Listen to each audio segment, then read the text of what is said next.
This is 5.2, lesson 1. So for this lesson, we are going to write equations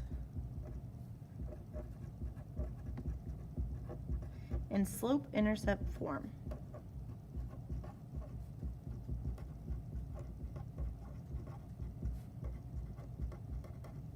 Okay, so again, our slope-intercept form is at y equals mx plus b form. Okay, so when we want it in this form, that means that we need to solve for y. We need y to be all by itself.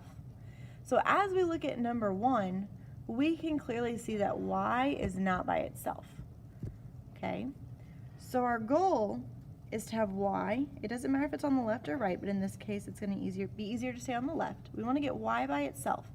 So the first thing that we want to move is our x value over here. And in order to move a positive 3x, we have to subtract 3x from both sides. So on the left side, we're left with a negative 2y equals. Now negative 16 and negative 3x cannot combine because they are not like terms. One has an x and one does not. Now when we want it in slope-intercept form, we want our x first and then our constant second. So we're going to put negative 3x first, then our minus 16. Our last step to get y by itself is to divide everything by negative 2. So we are going to get y equals. We have a double negative here, so our double negatives cancel and we just get a positive 3 over 2y. Again, we have a double negative, which makes a positive, and 16 divided by 2 is 8.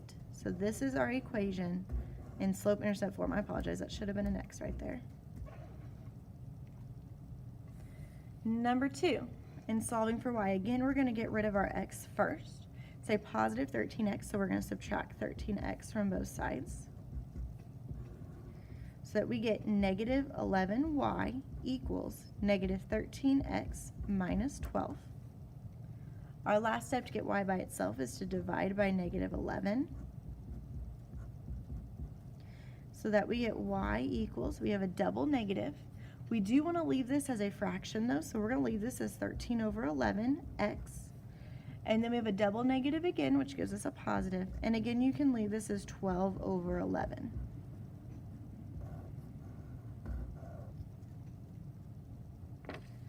Number 3, we're going to get rid of our x first. So in order to get rid of a positive 9x, we're going to subtract 9x from both sides.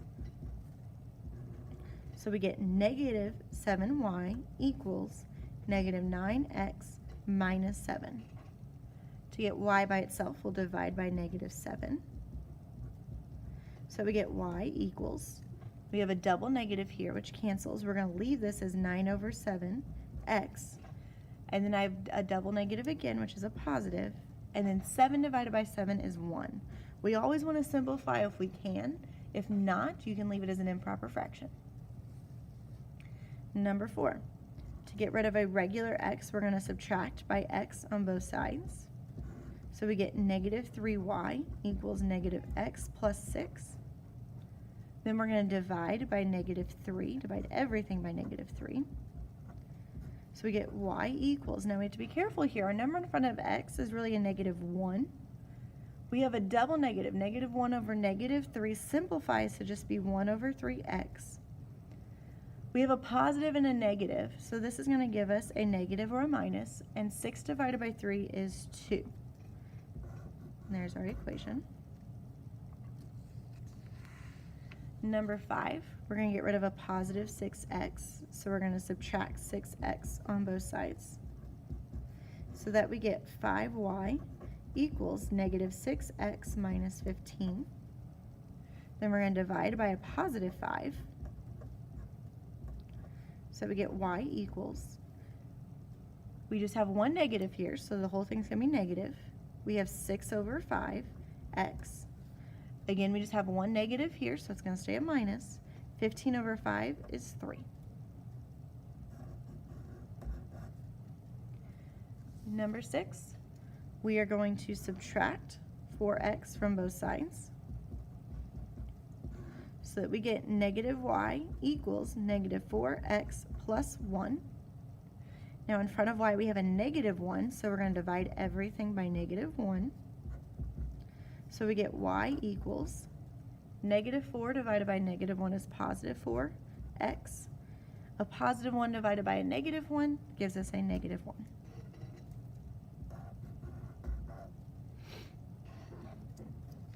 Number 7, we have a +11x, so we're going to subtract 11x on both sides. So we have -4y equals -11x plus 32. Then we'll divide everything by -4. So we get y equals, I have a double negative, so that gives me a positive. We're going to leave it as 11/4, that does not simplify, x. Then we have a positive and a negative, so it's going to give me a negative, and this is going to be -8.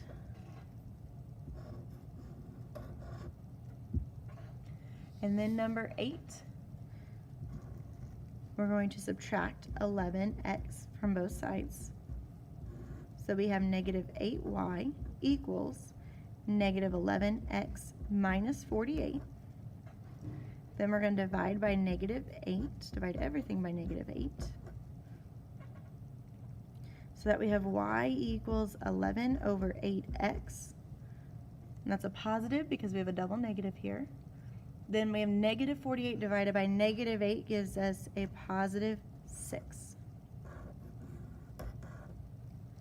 The last step of our notes asks us to, now that we have each equation slope-intercept form, we're going to find the slope and the y-intercept for each equation. So the slope for number 1 is 3/2, and our y-intercept is 8. For number 2, our slope is 13/11, and our y-intercept is 12/11. Number 3, our slope is 9/7. And our b, or our y-intercept, is 1.